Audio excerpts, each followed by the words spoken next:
Hey guys, what's up? So I gotta ask you something kinda personal. How much did you make last year? Now here's the deal. What if I told you some dude is pulling in a 400K salary, but his side hustle is raking in $630 million? Yeah, you heard that right. No cap.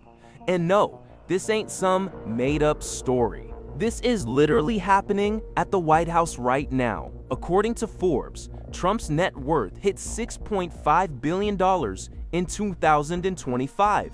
That's a cool $1.4 billion gain in just 1 year. In Chinese money, that's like 9.655 billion yuan. His Forbes billionaire ranking jumped from 700 to 20,005, climbing 55 spots. He's officially the richest sitting president in US history. Pretty wild, right? But hold up, the president's salary is only $400,000. So where the heck did this $1.4 billion come from? The answer's pretty simple.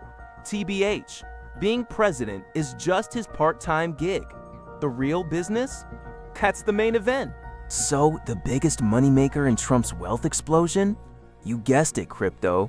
According to the US Office of Government Ethics Financial Disclosure Report, Trump pulled in about $57.36 million from his World Liberty Financial shares. But that's just the tip of the iceberg, fam.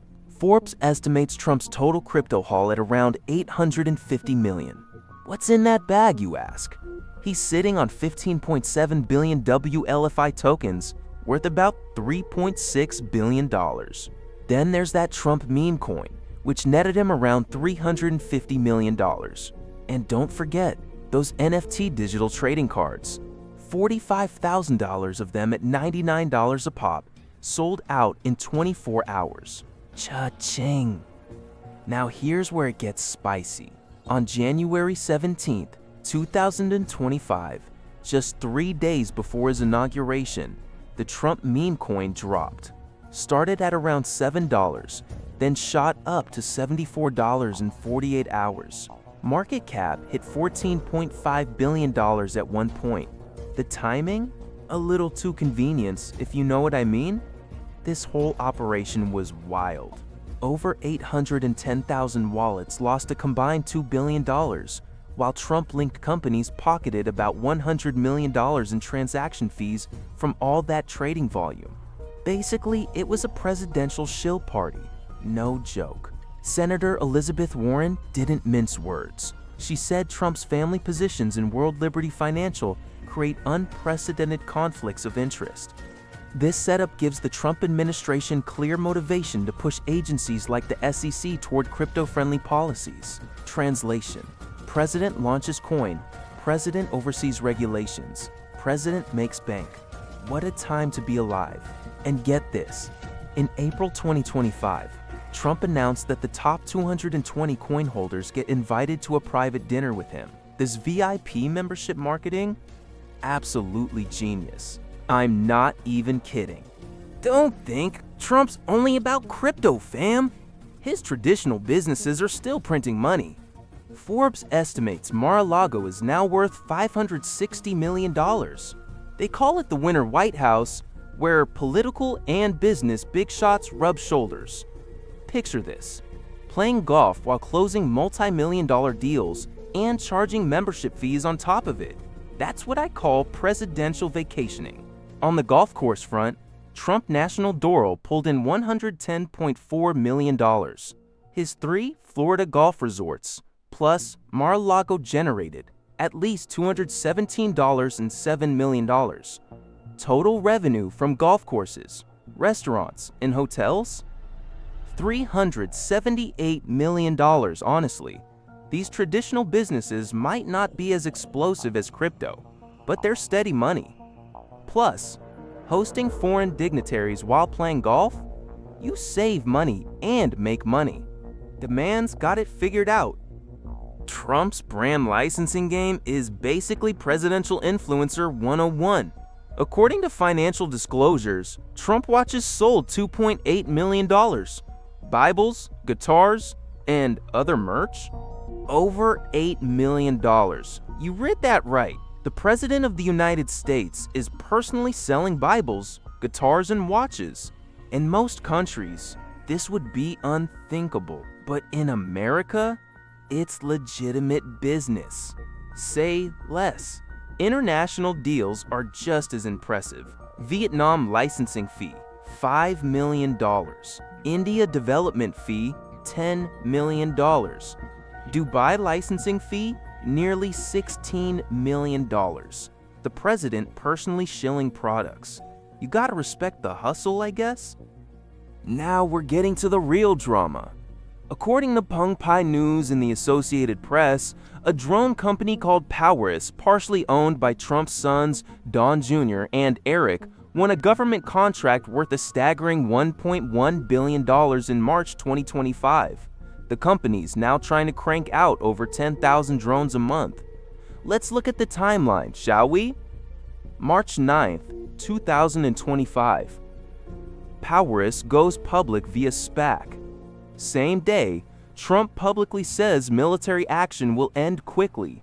March 12th, Powers wins that $1.1 billion government order. March 26th, Trump warns Iran to get serious real soon. March 30, Trump threatens to destroy Iran's power plants and oil wells. April 3, Powers starts pitching drone interceptors to Gulf states. Timing a little too cozy, NGL. The AP reported on April 3 that Powers co-founder Brett Velekovich said the company is pitching drone interceptors to several Gulf states, conducting live demos. These countries are getting hit by Iranian attacks and depend on U.S. military protection. Richard Painter, former White House ethics lawyer under George W. Bush, didn't hold back. He said the Trump family will be the first presidential family in history to profit from war. These Gulf states are under massive pressure to buy weapons from the president's sons, so the president will play ball. Powers responded, saying the Trump son's stake has nothing to do with winning the contract, and the company's focus is apolitical. You buying that? Yeah, didn't think so. Here's the kicker. Don Jr. also bought stakes in cutting-edge defense tech company Anduril Industries through his 1789 capital. Eric invested in Israeli drone maker Extend, whose AI attack drones are already being used in the current Middle East battlefield. Since Trump moved back into the White House, Don Jr. and Eric have been expanding the Trump family business empire like crazy.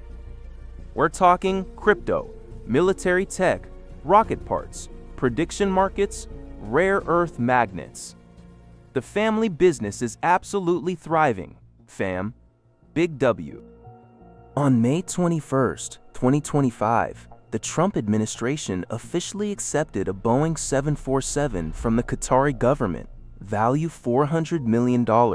This might be the most expensive foreign gift the U.S. has ever received. Senate Democratic leader Chuck Schumer came out swinging, calling it the biggest bribe from a foreign government in U.S. history, saying this unprecedented act is a stain on the presidency.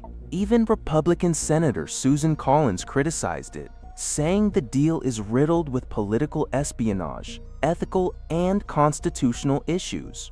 Far-right activist Laura Loomer also slammed it as a symbol of bribery and corruption.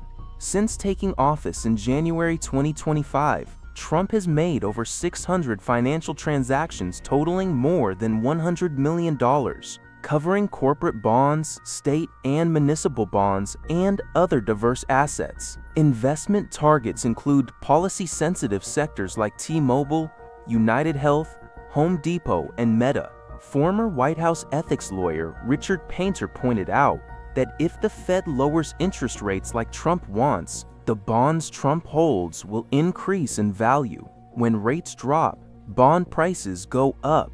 No wonder he's pushing for rate cuts. Russell Rhodes, an associate professor at Indiana University, put it this way: you can interpret his aggressive push for Fed rate cuts like a portfolio manager going on CNBC to hype up stocks he's heavily invested in, trying to get others to buy.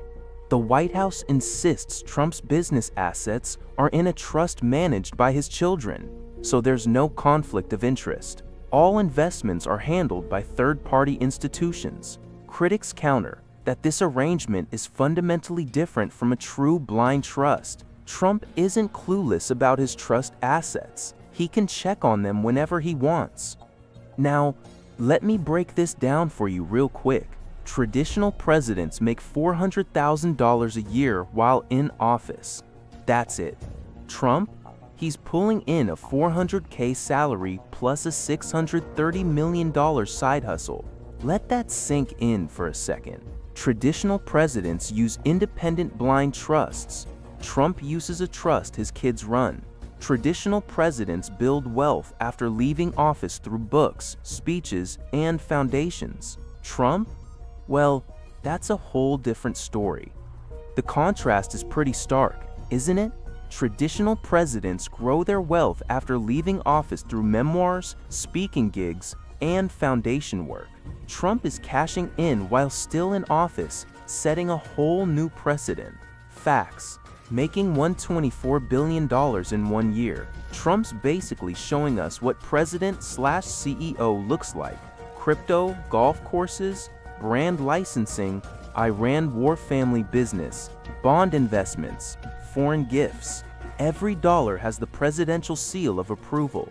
Is this the ultimate flex of business savvy, or a textbook case of power abuse? Is this legitimate entrepreneurship, or an ethical minefield?